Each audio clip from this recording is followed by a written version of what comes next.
আসসালামু আলাইকুম। শপিং মলে অবস্থানত সম্মানিত দর্শনার্থী ও ক্রেতাগণের দৃষ্টি আকর্ষণ করছি। শপিং শেষে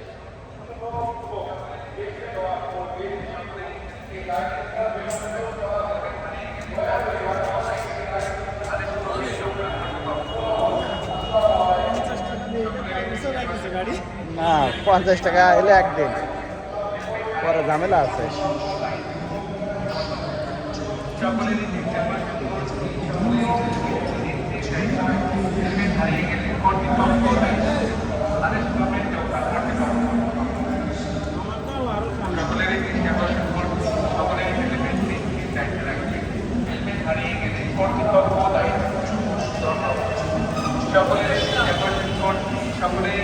ওই গলি ওইটা তো হারিয়ে গেলে কর্তৃপক্ষ